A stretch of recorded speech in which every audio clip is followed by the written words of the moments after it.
I did a post recently and I talked about thought leadership measurement. And I got some questions about, Julie, how do I actually measure that? And so I'm going to go through three things that you can actually measure. And it's going to help you decide if you need to boost some thought leadership within your company, or maybe even start to create a baseline for these measurements. So the first one is media placement. The second one is network growth. And the third is content type. And I'm going to go over each of those. So for media placement, I'm thinking speaking engagements, being a podcast guest, having industry articles, all of those things you can definitely measure and you can see how far that reaches. So, a lot of times, whenever I'm putting people in for speaking engagements, I want to know what's the potential of the people that are going to be in the room listening to them. The network growth is, and I'm thinking about it from an individual perspective. It's not your company's network growth, it's the individual thought leader in your company. You want to see what their follower base is. And a lot of times, this is going to be easier to track on LinkedIn since it is a professional platform, but not just the number of followers, it's also the engagement rate.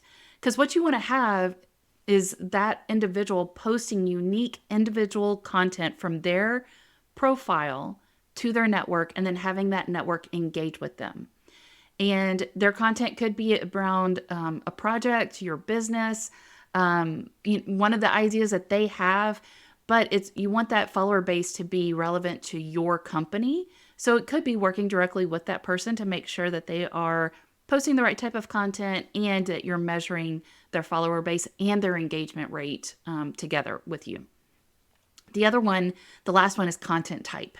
And so whenever I'm talking about content type, this is going to be, it could be a case study, it could be a white paper, but it leads with thought leadership. A lot of times, especially in the AEC industry, we may have case studies around a project, but it's really just a project case study. It's not really the thought leadership case study. So what that looks like is you could have a white paper around culture and specific to your company's culture and how you built it and how you've molded it over time.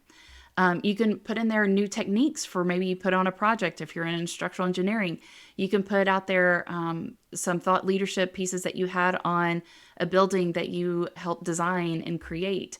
That is a great thought leadership piece. Another one is collaboration tips. And I think about this a lot whenever I read case studies and white papers around how people collaborate with government entities on a project.